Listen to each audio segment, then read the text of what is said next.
Last Tuesday, some of the thoughts that we were sharing were the relation of the form to the consciousness that inhabits the form, animates it, and in a sense activates it. And also the birth of the psychic consciousness in the womb of matter and its evolutionary journey. The issue of relationship of consciousness to the form is very interesting and opens many doors of understanding in Aurobindo and the Mother's Light.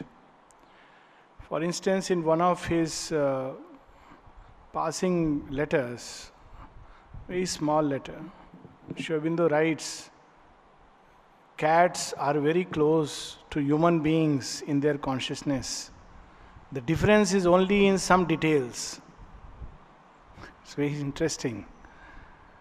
And the mother affirms it in several other places. And one of the places where she compares human beings to animals, and she says human beings have an individualized consciousness and therefore they can have an individual psychic being, psychic spark. Being takes time to develop. Animals usually have a group soul. But she says there are exceptions. And one example she gives is of cats. She says, I have observed them very closely. And in some cats, the qualities they displayed were truly exceptional, almost as if they were humans. She gives two very interesting examples of being human. That's another very interesting. She says, one of the cat, she didn't leave her kitten for almost 11 days. She was just by the side. She would not eat. She would not go out because of the danger to the child. It's very interesting how human it is and how it is linked to the presence of the psychic consciousness. It is this, even our human feelings begin to awaken. We become truly human as the psychic in us begins to grow. We will read that passage from the synthesis. Another example she gives is that this cat, again, 50 times with patience and perseverance, he was training the kitten to learn how to jump. And she gives these examples to show that how they were close to human consciousness. And especially when they come in contact with, of course, there are so many stories of the mother with relation to cat. One could almost have a whole class on the yoga of the cats. But nevertheless, generally speaking in animals, the consciousness is small in quantity and therefore the form and the consciousness change together. But with the emergence of man, a new possibility comes in of a whole series of evolution in terms of inner consciousness, while the outer form more or less is basically the same. Of course, the outer form also changes. It's a whole science how to look at the outer form and decipher the consciousness. Sri Ramakrishna Paramahansa has spoken about it. This was asked to Sri Aurobindo, also to the mother. By looking at a human being, can we speak about the consciousness that is therein? And there is some truth in this, that human physiognomy, even though basically all human beings are same, but it's possible, especially through the eyes. She speaks about if we have to know whether a person has an awakened soul or not. It's very interesting. She doesn't say, look at his degrees, look at his capacities, look at how famous he is, how well known he is. She said, look into the person's eyes. And there are some in whom immediately there is a stoppage. You can't go deep. There are others where you go inside and something vibrates. And she says, usually it is the vital, and people who are very alive and cheerful and chirpy, they think they are very soulful. But usually it is the vital which is awakened. Whereas in someone can go very deep inside. In fact, she says the impression is of going as if into a hole, just as when one goes within, and one goes deep and deep and deep till one touches something very warm and sweet. It doesn't matter. The person may not be expressive at all outside. And yet, the person has a living soul. So there is some truth in the human physiognomy also. It begins to reflect something of the inner reality. But it's a very occult science, and it's very nice that the mother and Sri Aurobindo have not given us the details. Otherwise, all the time we would look at others and start saying, so and so has this consciousness and so has that consciousness. So what they have concealed is also a great grace. Otherwise, we would have been in a very miserable situation. Already we do that. Whenever we don't like something, we say it's a hostile force. When good things happen to us, like satisfaction of desire, we say it's Mother's grace. We forget Nalnida, one of his prayers. He says, if you grant me a desire, then I know that you have not yet accepted my consecration. But when you withhold it and deny it, I know that your grace is with me. Aurobindo says in one of his aphorisms something very similar. He speaks of misfortune. Blessed art thou, for through thee I have seen the face of my beloved. O misfortune, blessed art thou. Another place he says, if thou lovest me, then thou must strike, so that I may know that thou lovest. So this is a whole change of consciousness, as the mother said, reversal, as this psychic awakens. And in human beings, this relationship between the psychic and the nature is again described as the relationship of the seed and the soil. And there are different kinds of soil. Some are fertile to the psychic blossoming, some are not. Christ had a very interesting story to this when one of his disciples asked him, Master, I see you go everywhere and say such beautiful things, and after you have passed by, most of them turn away. So why do you do it? He had a very beautiful answer, which is true for all times. He said, my task is to sow seeds, and I sow them. Now, there are some soils which are like hard rock, and nothing catches there. There are some which are so soft, that again, whatever you put, nothing will catch. In the rocky soil, nothing goes inside. In the soft, nothing holds inside. Then there are some which are ready, and the seed begins to sprout. But they are surrounded by so many weeds that very soon they get untangled, and the tree doesn't blossom. But once in a while, the soil is ready, the environment is favorable, the climatic conditions are perfect, and the seed is sown and it blossoms into a tree, giving birth to 1,000 more seeds, and that's enough recompense. It's so similar to, it reminds of the famous shloka of Sri Krishna, Manushya Nam Sahasrenu. Out of 1,000, one strives towards perfection. Out of 1,000 who strive, one arrives at it. And rarest of rare is he who sees the one divine everywhere. Vasudevam Sarvamati Samahatma Chadurlabha. So within this consciousness itself, a long journey undertakes. As we see in the Taittiriya Upanishad, I think we spoke about how the gods were looking for a form, and finally they plunged into the human form. And within the human form they are there, but asleep. Obviously, we don't see gods, most human beings. One line in Savitri, Aurobindo has a wonderful humor. Even in Savitri it comes. The gods are still too few in human forms. Of course, Savitri is full of that subtle divine humor. So they are asleep and they can awaken. So human beings can start from the most animal man and go on, because of the presence of the mind, they can go on developing right on to a point where one of the beings of the higher mental worlds can incarnate in them, and they can even free themselves from the clutches of ignorance and the form.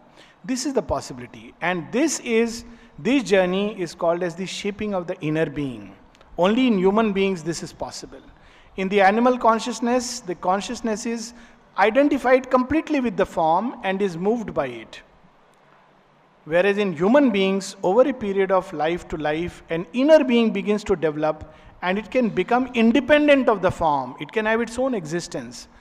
All truly great persons, not what we regard as great, but truly great, people who have an inner life, the real dreamers, the philosophers, the poets in the truest sense, they have an inner life. And this inner life is so independent of the form that sometimes even when the form is outwardly in difficulty, their inner being is independent of it.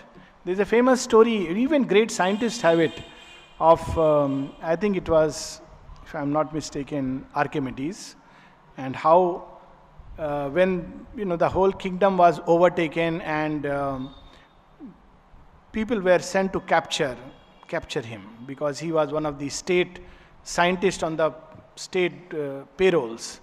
And when the king's people came to catch him and put him in jail or maybe even hang him or whatever, he says, wait, even death must wait. I'm solving a problem. Let me finish it. He's so preoccupied with it. Unlike us who at the first sign of danger would rush for this or that. But his inner being is so free from the form. And sometimes it can have an amazing capacity to even change the destiny of the form. And there we had that story of the mother, probably the mother in one of her previous incarnations of Queen Elizabeth I, where she says, but death can wait. So the form whose destiny is to die can be withheld, or it can even be pushed back because the inner being has taken some other decision. So this whole journey, the development of the inner being from life to life, is again a very unique thing about human beings. And as we have seen, it takes place through three fields of experience. One, when the consciousness is very dark and tamasic and obscure, and the psychic is a spark sleeping. And in this consciousness, because of the psychic presence, there is some, obviously because it's there is something one, thinks about God. But God to it is a void. There is nothing called God. There is a God, but he is called nothing. Or God is nothing. We can put it either ways. So when one is in tamasic consciousness, God is nothing. There is no God. And the world is nothing but a mechanical accident meant only for mechanical living, satisfaction of desire at the most. As one enters into the Rajasic consciousness, the low Rajasic, even the gods begin to wear animal forms. Many, if we see the ancient Egyptian occultism, which was one way of relating with the higher worlds, or which were largely the vital worlds, we see gods wearing an animal form. Then, as it goes into the higher Rajasic fields, even the gods become like us. A god who is angry and displeased, and when he is angry, punishes us. And a god who rewards us when he is happy with us, and rewards us with very material gifts and punishes us with very crude ways. And sometimes it's difficult to say which is a punishment and which is really a reward. Aurobindo writes in one of his letters that this letter is to his sister. He writes from Baroda, and he says, having gone to Kolkata, when I come back to Baroda appears worse. And then he speaks of the story of the biblical story where Judas is given punishment for being 6 months to burn in the fire of hell. Then for one day, as a special grace, mercy, he can go to the North Pole and sit on ice to cool himself. So Aurobindo says, it always struck me as a double punishment. Because when a man is sitting on fire for 6 months, he is quite used to it. But in the name of mercy, if he goes to ice and sits on it, then comes back, the whole agony has to come up again. So it's very strange. Sometimes in life it's so difficult to know which is really reward, which is punishment. But nevertheless, at Rajasic level, this is what we conceive God as. As we enter into the more sattvic and mentalized fields, even gods become very much human, sattvic gods. A God of mercy, a God of justice, a God of charity, a God of love, a God of strength, but all human. So God's divine love is like human love. So when we don't feel it humanly, we begin to start doubting that there is divinity in it. And we have right next to us, within us, the example of Mother and Aurobindo, how human they became. That is what is amazing. How human.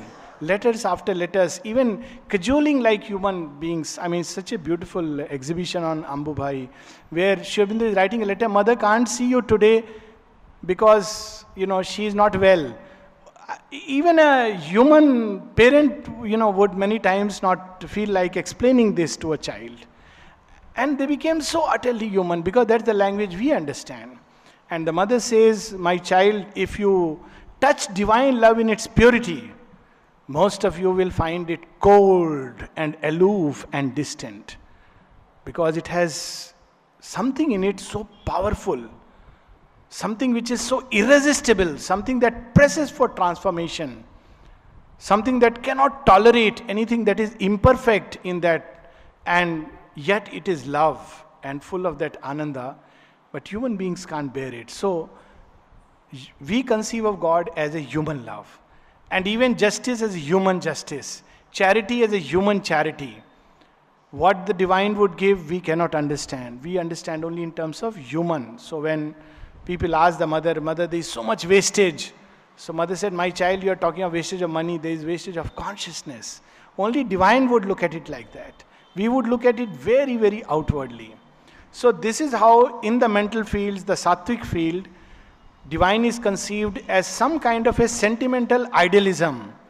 And when we don't see that manifested in the world, we say there is no God, or is he asleep? But the human mind has to journey still further. Sattva is not the divine, it is only the veil, the brilliant veil, as Sri Aurobindo has said. It gives a kind of reflection of that, but it is not that. Yet it is the field which is most ripe and ready for the blossoming of the divine child which is within. What is the science of Sattva? We were speaking about it last time. In one of Sri Aurobindo's early Bengali writings, Sri Aurobindo describes the prisoners who are there. This is a very interesting thing, that in spiritual thought, the stress is on the inner consciousness, and to human eyes it's the outer which is more important. So Sri Aurobindo describes who are the people who are fit and ready for spiritual life. And he says, when I was in the jail, I had an experience with the inmates. Now this, at least to my consciousness, appears as a first prototype ashram. The first ashram which was experimented upon was in the jail. Sri Aurobindo has written that in one of his aphorisms, I went to a place full of holy men and I got bored.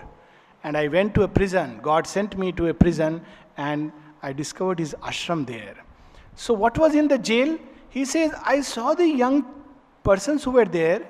They could be hanged or deported. These were the two possibilities. They knew that they have very little say in the matter, because, whatever they may say, whatever they may do, they have lines of witnesses against them. And how they were spending the day? He said they would either read books, or they would spend time in sometimes discussing some philosophical matter, or they would sing, even mime, play games. This was how they were spending the day. And Sri Aurobindo says he saw in them a soil which is fit and ready for the spiritual life. He says this was only a sattvic person could be free of fear in the face of death. Only a sattvic person could remain happy in spite of the outer danger and suffering. Only a sattvic person can still have hope and look up to light even though everything appears dark and gloomy. So it's so different from our external evaluation of things. We evaluate things from a purely external point of view, whereas the divine sees from inside. And that is why perhaps Arjuna is more fit to receive the Gita than Yudhishthira, Bhisma, or even Vidura, or many sages which were there. So it's the birth of the psychic in the sattvic consciousness. And this is the height to which the journey can take place while within the womb of nature. Now, a time comes when there is a new birth, and this new birth is the conscious seeking of the something within us towards God, light, freedom, immortality. This is a very interesting departure time, and called in all traditions as initiations, and we spoke about it in Sri Aurobindo's Yoga. Mother says that when anyone is marked for spiritual life, even if for a moment he has in his life an experience, however brief, of a contact with the spiritual reality, and this can take place in various ways. Suddenly you feel that at one moment all your questions vanished. They were answered as if by something within. You raise a question and they are answered. Or like a flash, one feels that this is the thing to be done and it's finished. But more usually, this process takes either some external help, either in the form of the word, the written word, or the master. Now, master is nothing but representative of the highest self which is concealed in us. But when we are face to face with the master, for a moment the psychic awakens, because so far it is hidden, it does not feel anything. But the presence of the master sends something deep down and it awakens. It's like the mother waking up the little baby with a kiss on his eyelids. That is how Aurobindo describes it in Savitri. Or who forbid God's kiss upon the sleeping soul? It reminds me of an incident when Aurobindo went to see Swami Brahmanand. Brahmanand is supposed to have been 200 years old, and he would most of the time remain in trance. Now Aurobindo says when he went to him, he was taken actually by one of the friends. I think it was Khasi Rao Jadhav or one of the friends. And when he goes there, suddenly Brahmanand half opened his eyes and looked at him. Now Aurobindo just describes this much. But I fancy that Aurobindo's presence would have made him come out of his trance. The Brahman that he was contemplating within was Brahman standing in front as a divine embodiment. Something very similar happens to the psychic. When it is face to face with the master, or something that contains his power, suddenly it wakes up. Cutting through all the layers of nature, through all the fields, something goes deep down and touches the soul and it awakens. And in one moment, its destiny is sealed. Aurobindo says that very clearly, that one moment, if once one has felt that, then the destiny is sealed. Even if one particular life, the yoga stops at one level, which happens to most of us, because it's difficult to sustain the spiritual urge continuously. Yet, the stamp has been put and the seal is already there, and through the coming cycles, this will awaken more and more, and the journey will be carried forward from where it has left. So the awakening of the psychic, this initiation, is a great departure point. Before that, one is under the womb of Mother Diti, the dark mother. And with the touch of the light of the Supreme and the awakening of the soul, the Mother Diti hands over the baby in the hands of Aditi, the undivided consciousness, the luminous mother. And the next phase of the human journey starts. What is the difference between sattvic consciousness and the psychic? Of course, the mother says that those who have the experience know it. It's a complete reversal. All our mind-made values, understanding, looking at life change completely. What we in our ignorance treasure as something precious, when one is awakened, one looks at it and cries and weeps, my God, this is what I felt is so precious. And perhaps that's what is meant by the famous phrase of the Gita, Ya Nisha Sarva Bhuta Nam Tasya Jagrati Sanyami.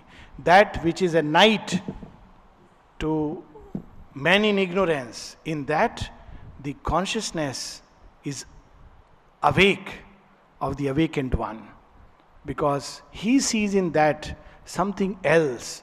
Whereas that in which people are awakened and they take pleasure and they enjoy, to an awakened consciousness, one looks at it with great compassion and suffering and ignorance, that look, this person is enjoying this, this is such a mud, mire, this is really pitiable condition. But ask of that person, the person would say, of course I am enjoying it. Don't talk to me about God and divine things. And that's why she says, never try to convert anyone.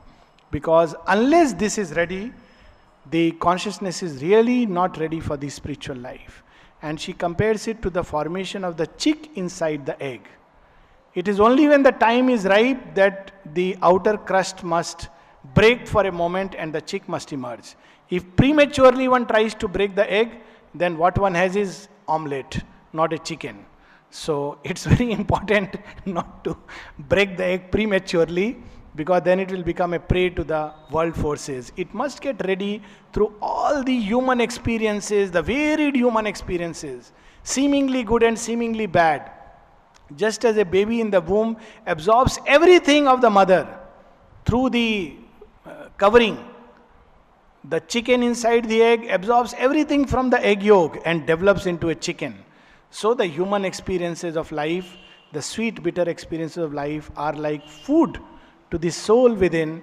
And Shobin, there's a beautiful line again. It drinks experience like a strengthening wine. So all experiences of life, good and bad, it drinks and turns them into a strength. So what happens when this soul emerges? What are the signs? This very interesting passage. At a certain stage in the yoga, when the mind is sufficiently quieted and no longer supports itself at every step on the sufficiency of its mental certitudes, so long as we have the pride of the mind, we have not taken the step towards yoga. There is a very famous phrase by Guru Nanak. He says, you want to realize the divine? First step, he says, sadho man ka maan tyago. Just abandon this pride of the intellect. The mother says something very similar when she speaks of psychic education. She says something very interesting. She says the first step is to understand the mind is unable to judge spiritual things. She says this is the first step. The rest follow later. So here Sri Aurobindo says when the mind is sufficiently quieted and it no longer supports itself at every step on the sufficiency of its mental certitudes, when the vital has been steadied and subdued and is no longer constantly insistent on its own rash will, demand and desire, when the physical has been sufficiently altered not to bury altogether the inner flame under the mass of its outwardness, an inmost being hidden within and felt only in its rare influences is able to come forward and illumine the rest. So the mind, body and life force, emotions, everything must be quieted, studied, and then it begins to emerge and shine. And this happens at a point, at a certain stage. What are its character? Its character is a one-pointed orientation towards the divine. So the first sign is that when this emerges, more and more it emerges, the more one seeks the divine. The more one seeks the divine, the more it emerges. It's like a cycle. One-pointed and yet plastic in action and movement. It's not like the mind which is rigid in its one-pointedness, that only if you do this you can find the divine. It's plastic. It carries a thirst wherever it is. Even in a crowd it carries that thirst. And when this is not there, then one may be in the most holy places and yet this is asleep. So he is telling us, one-pointed and yet plastic in action and movement. It does not create a rigidity of direction like the one-pointed intellect. The one-pointed intellect says, only this way the divine. This says, I want the divine. I couldn't care less whether I get him while playing a game of tennis. I want him. That's what is important for me. Even if I am drowning, I want the divine. This is the character of the psychic. It is at every moment and with a supple sureness that it points the way to the truth. Supple sureness, not a rigid sureness. Not by outward things it is judging, but it knows the indication from within. The supple sureness automatically distinguishes the right step from the false, extricates the divine or Godward movement from the clinging mixture of the undivine.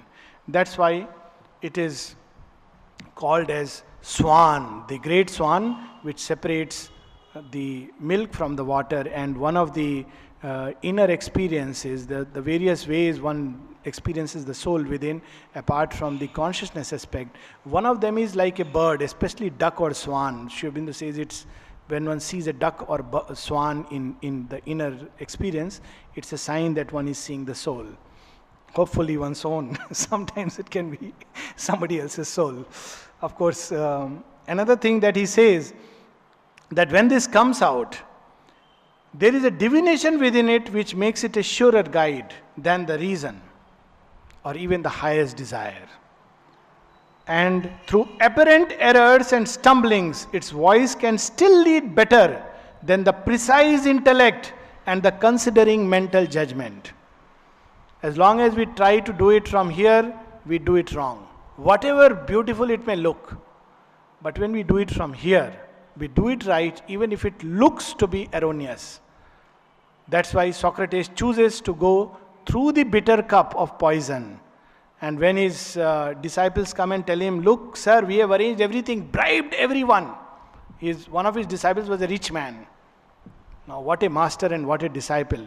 He has arranged everything for the master to escape, bribed everyone from the immediate caretaker to the last one. And he says, sir, everything is ready. Here is the key, please come. Socrates says, no. This does not tell me to go. I would prefer the bitter cup of poison than this freedom.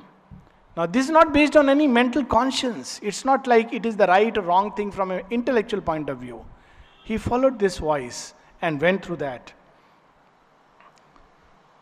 So here he says, the voice of the soul is not what we call conscience. It's not the right thing or wrong thing from a moral point of view.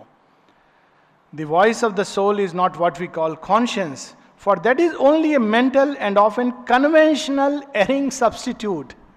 It is a deeper and more seldom heard call, yet to follow it when heard is wisest.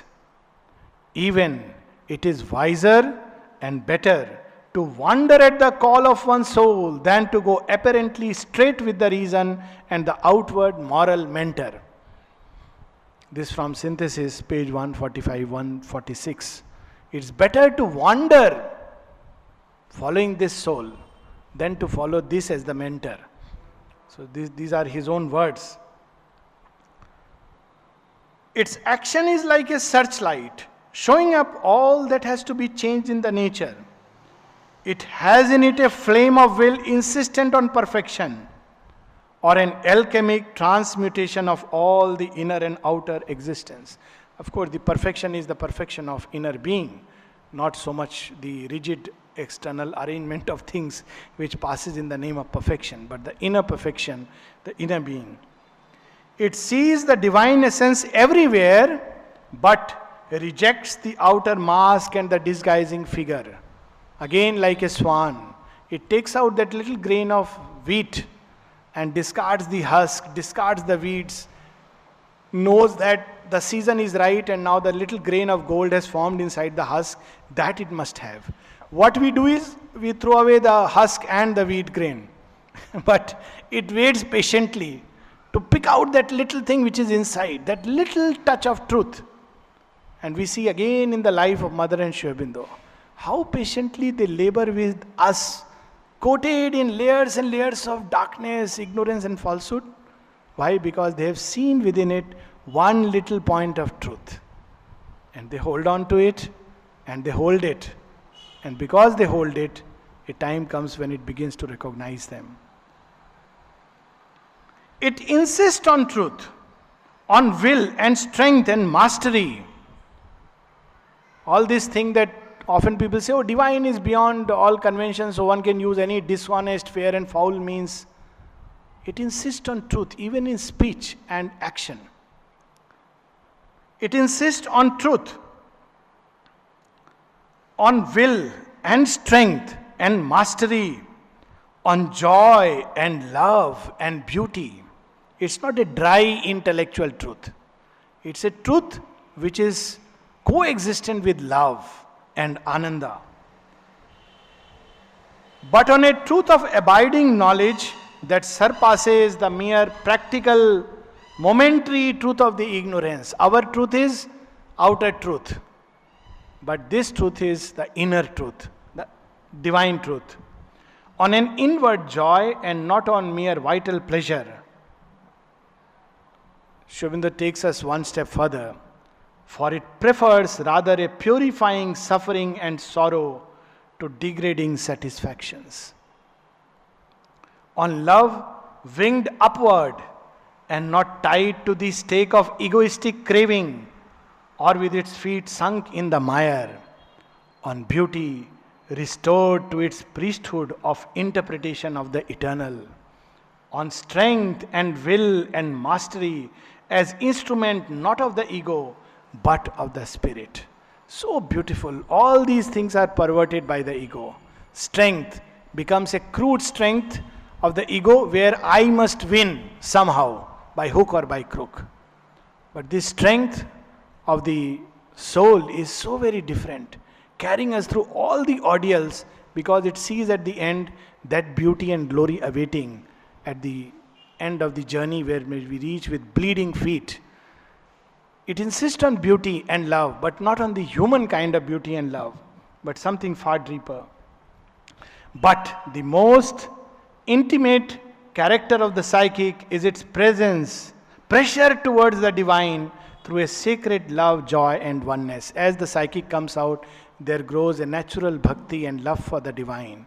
And the more there is the love and bhakti, the more the psychic comes out. When Aurobindo was asked, what is the fastest way to bring out the psychic? He says, self-giving, love, devotion, openness to the mother. That is the wisest of the wisest advice. It's not religion, it's spiritual. It is the divine love that it seeks most.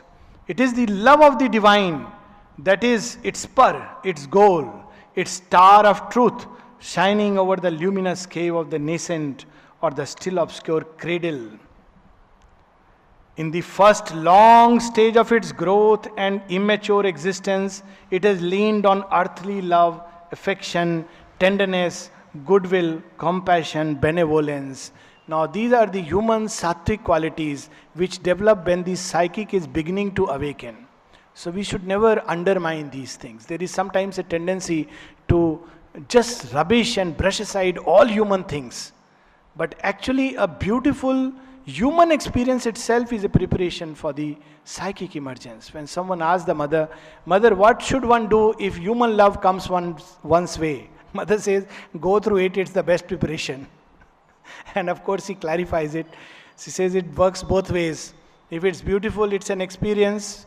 If it's bitter, as it usually is, you know what its truth is, and you begin to prefer the true to the apparent. So either ways, it works out. So here it says, in the beginning, the psychic leans during the preparatory phase on earthly love, affection, tenderness, goodwill, compassion, benevolence, on all beauty and gentleness and fineness and light and strength and courage, on all that can help to refine and purify the grossness and commonness of human nature. When psychic develops, the human consciousness becomes refined. It does not like gross animal indulgence, that indulgence of desire of our asuric and gigantic appetites. It automatically refines the being. We feel a natural repulsion not because of any moral or social notions, but because it's in this very nature. It does not like. Mother says one becomes more and more sensitive as the inner being develops. So she says, on the contrary, sensitiveness is a sign. Because one cannot just accept anything and everything that is gross and crude. But it knows how mixed are these human movements at their best and at their worst, how fallen and stamped with the mark of ego and self-deceptive, sentimental falsehood and the lower self-profiting by the imitation of a soul movement. So this is how it understands. As it grows, it begins to see that even these human movements are so mixed and they can anytime fall into the low obscurity from which they are beginning to emerge. And therefore a time comes when it is ready to shed all the downward pull of the world from its wings in its uprising to reach the one highest. But it calls down also this transcendent love and beatitude to deliver and transform this world of hatred and strife and division and darkness and jarring ignorance. It opens to a universal divine love, a vast compassion, an intense and immense will for the good of all, for the embrace of the world mother, enveloping or gathering to her children. The divine passion that has plunged into the night for the redemption of the world from the universal ignorance. This is the start of a new phase of human journey. While we stop here for few weeks, let us just 2-3 minutes more. I've been told today there is a limit of time, but I think we can close with these lines from Savitri. But since he knows, this is page 526, 527, the finding of the soul, which describes this coming forward of the psychic being.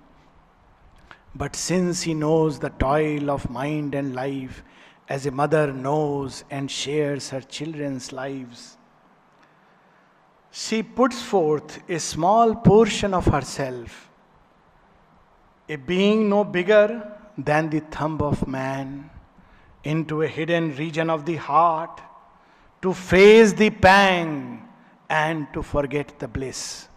What a task it has undertaken. It does not tell us to escape. Ego tells us, oh, this is too much of suffering. It's better that I die. Whenever such thought comes, it is the ego or the voice of darkness whispering us. What does the soul say? When it comes forward, it faces the pang and forgets the bliss. It knows after we have served this great divided world, God's bliss and oneness are our inborn right.